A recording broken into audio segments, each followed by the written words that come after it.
create that vertical for myself and say, I'm going to stand out from everybody else. That's a really interesting thing to me, is how you actually create that fervor over a consumer product. And for us, where we're really lucky, Vincent, is we don't have a lot of in-kind other brands that are out there experiencing the same headaches that we are as far as trying to get that fresh statement out there. And so for us, everybody has that aha moment when they taste it and say, hey, where have you been? Why didn't you do this earlier? This is fantastic. And that's really where I kind of couple the two together is.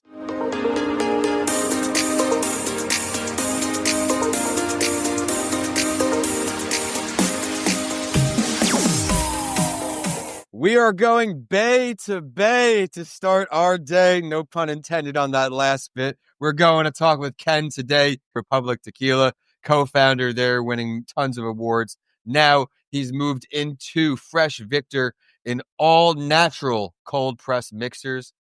I love it. Congratulations on your continued success. Thank you so much, Vincent. I really appreciate you having me this morning. Well, I'm excited to learn all about this journey, how you climbed the ranks with your tequila company, when you knew it was time to branch into this new company. So we've got a lot of fun stuff to cover today here on That Entrepreneur Show. Thank you for live streaming with us if you're checking us out today or catching us when the show is live. My name is Vincent A. Lancey, and this show is brought to you by JohnFord.com. He has a brand new Empathy card set and Empathy app in the App Store, so be sure to check that out. But if it's your first time with us, thank you. If you're a continued viewer or listener, thank you for helping make this show a top 2.5% global show. We can't do it without great guests like Ken, who's coming here today, and amazing listeners like you. For all of our seasoned listeners, you know how we start the show, but just in case you're new, we break this show down into phases. What led him here? What's going on right here, right now? And then, of course, what's next? So, Ken, let's go back in time a bit. When did you know you wanted to be an entrepreneur? You know, Vincent, I think growing up, I always knew I wanted to be an entrepreneur to a certain degree, but defining that is the rough part. Whether you're looking at specific industries or space or ability to get something disruptive done, you have to ask yourself, am I doing something so different or so unique that it's going to stand out? And am I doing something that others have done much better with a point of difference? And that answer is normally no. It's really difficult to find your niche.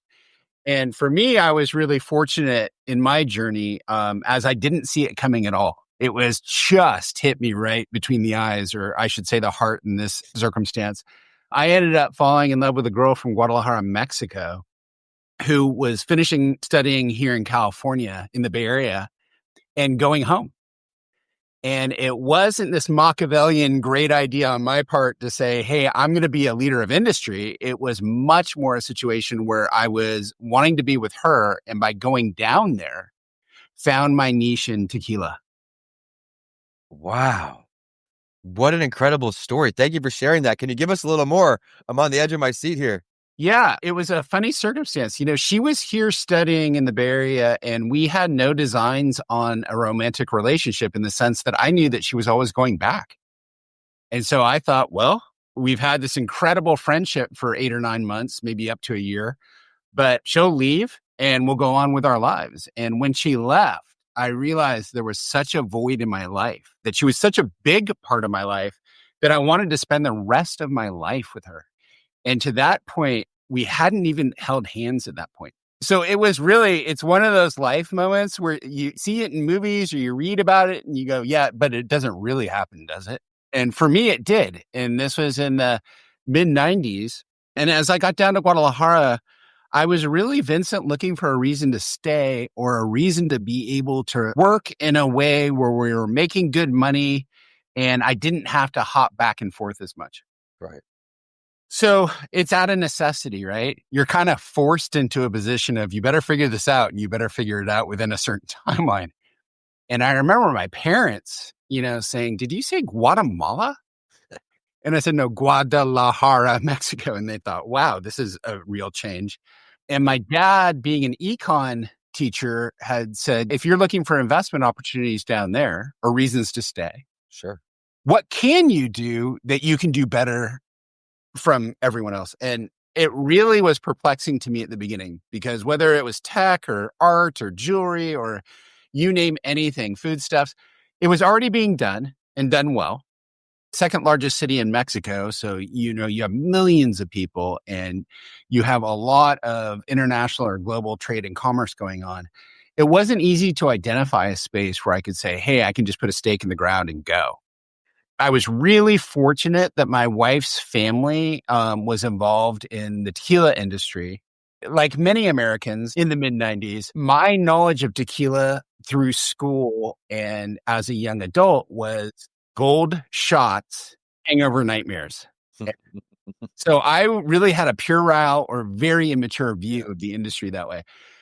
So I noticed very quickly that everybody down there was looking at me like, who educated you? Who raised you? I mean, why do you have this preconceived notion that we make terrible tequila down here? And they showed me a world of Epicurean spirits to a very high degree, in the sense that if you take the tequila industry on the whole, a lot of what was happening down there in the 100% agave tequila space was complex ingredient, meaning that the agave is in the ground for anywhere from 8 to 12 years. It's soaking up a tremendous amount of mineral content. Its complexities are such that, it's not like wine or other spirits that are an annual harvest. This is a whole world that I knew nothing about.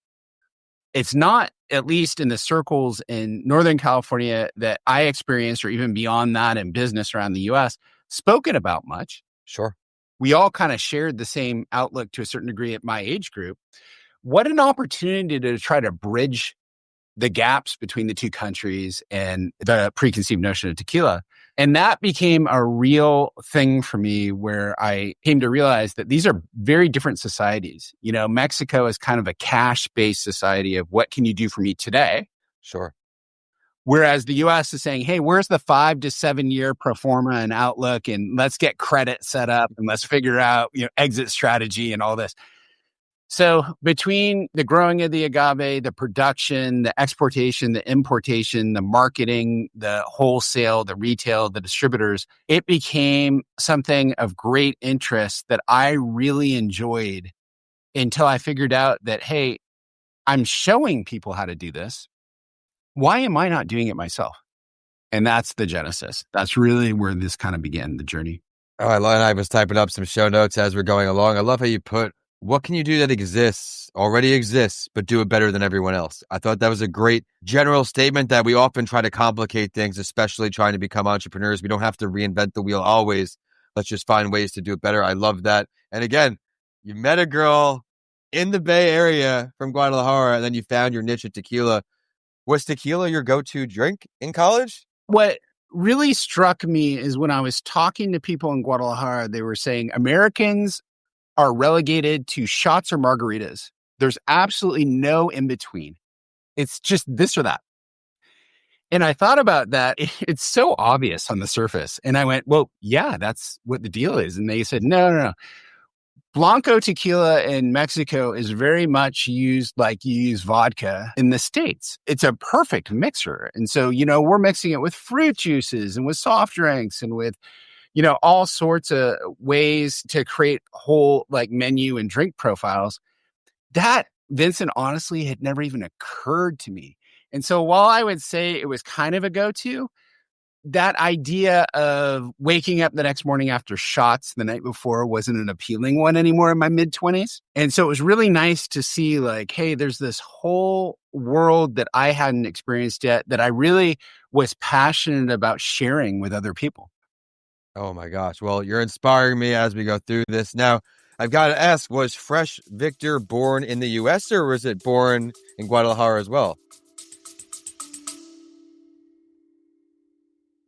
I hope you're enjoying today's show as much as I am leading the discussion.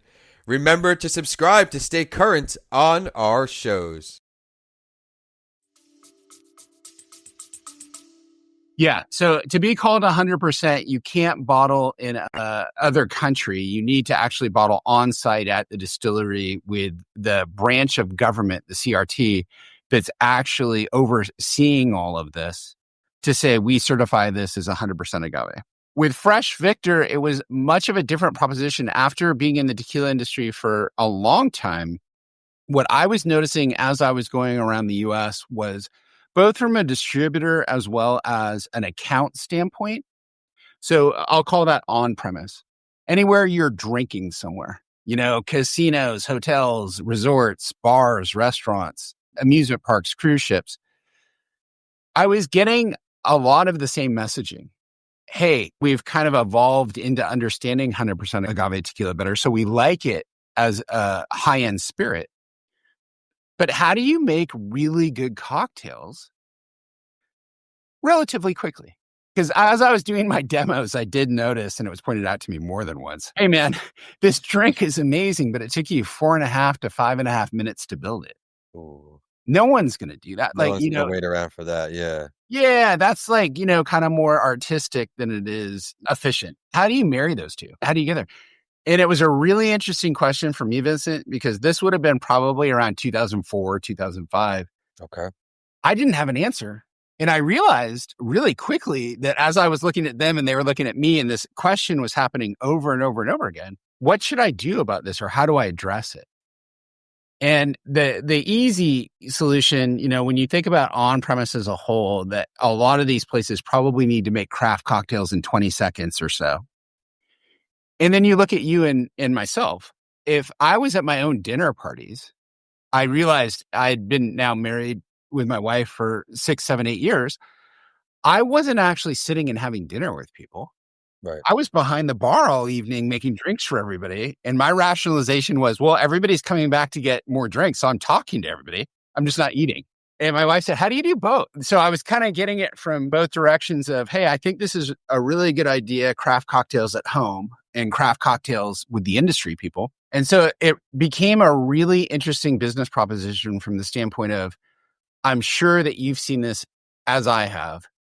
Growing up, for me at least, at my age in the 80s and 90s and seeing what the offerings were out there, mixers had a really bad name.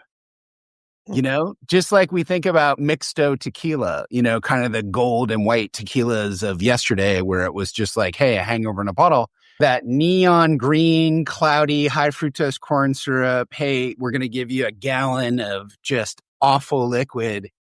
And if we put enough sugar in it, it'll make perhaps your drink taste okay, whether it's strawberry or lychee or, whatever.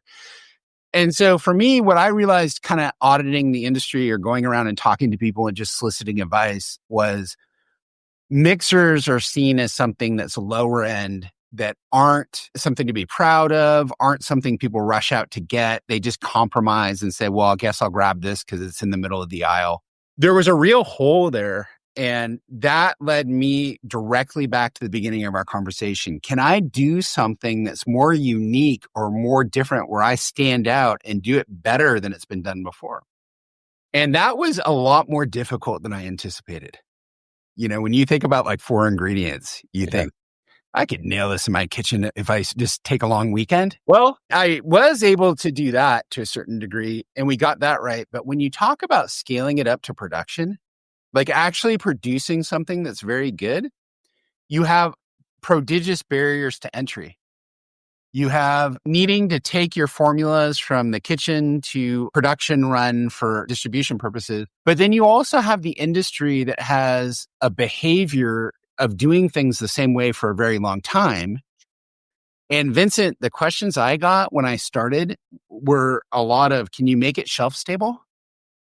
Can you add preservatives so, it'll last 2 years? Can you, X, Y, Z? And when I really kind of pushed back on, but you loved the quality and you said it was one of the better things you've ever tasted, they said, oh, absolutely that. But we're not used to dealing with perishable products or shelf life, code dates and refrigerated distribution. The alcohol industry, is, as a sweeping generalization, is conditioned to ambient temperatures, whether it's wine or beer or spirits, and getting stuff out that can be warehoused without a lot of forethought about shelf life. And so my challenge was really bringing something of the highest quality to market, but also figuring out how I could get enough shelf life where it made sense through the distribution or vertical channel where I could get it actually to you, the consumer, as well as the industry in a timely fashion where it could be used.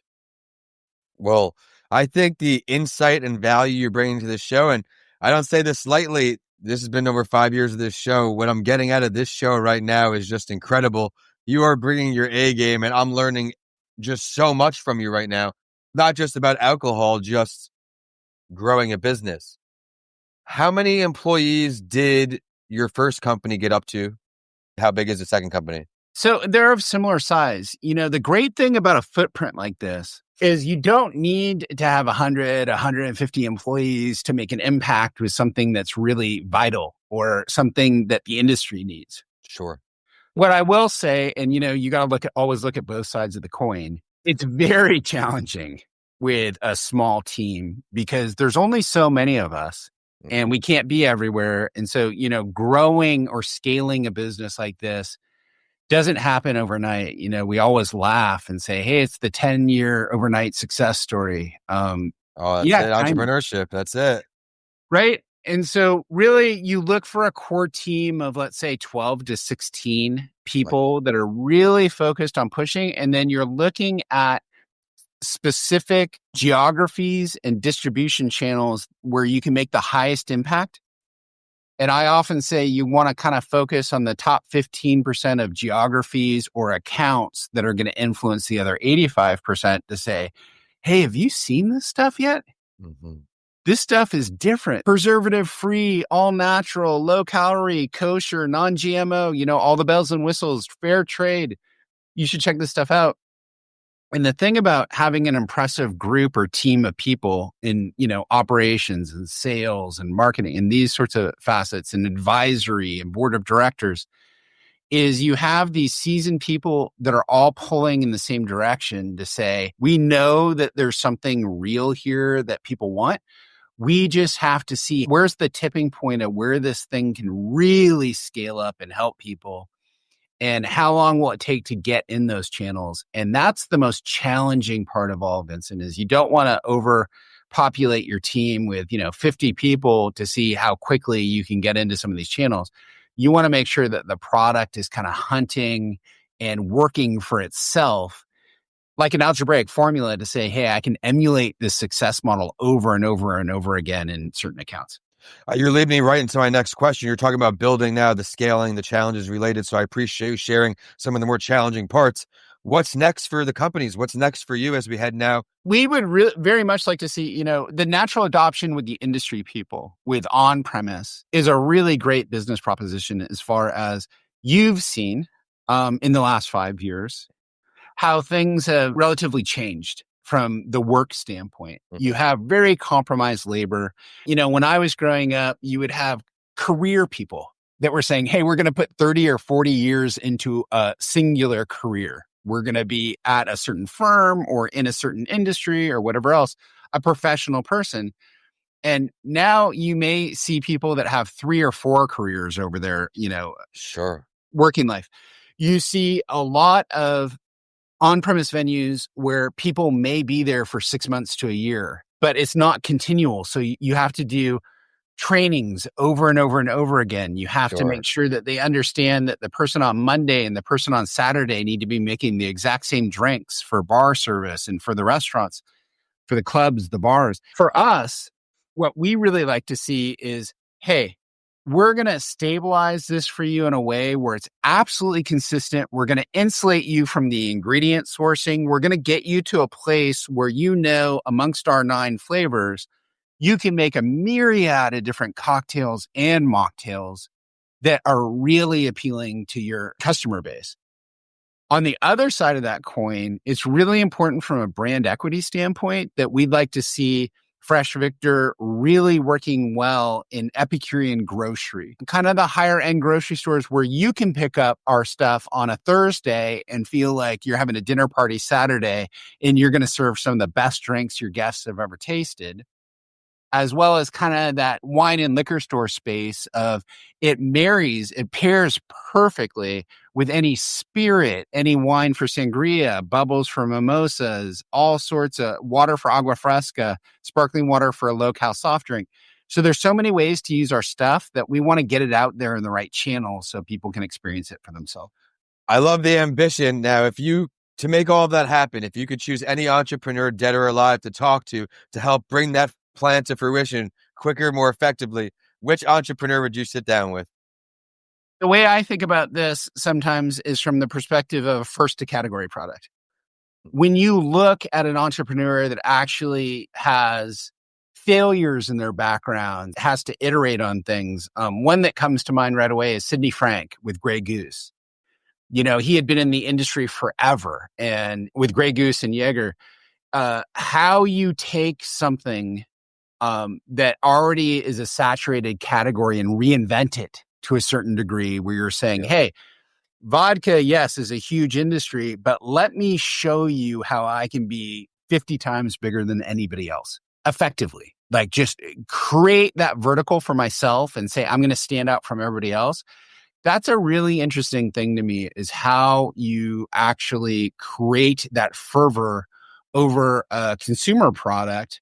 And for us, where we're really lucky, Vincent, is we don't have a lot of in-kind other brands that are out there experiencing the same headaches that we are as far as trying to get that fresh statement out there.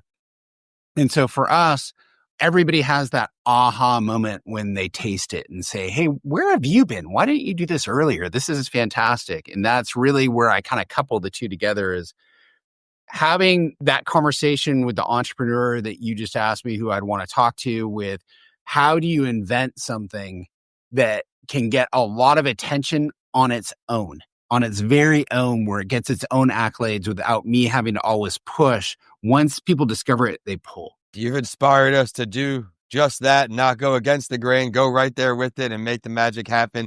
Thank you so much for all you brought to the show today. Thank you so much for that insight right there, even up until the end, with the choice of the Grey Goose founder. They certainly did revolutionize, the game. And similar to one of your themes today, what can you do that exists better? So keep inspiring the way you are. Ken, where can we find you online? www.freshvictor.com. And the great thing, Vincent, is we have a fulfillment center here in Northern California. So anybody that orders online can curate their own Fresh Victor pack, and we'll send it directly to your doorstep.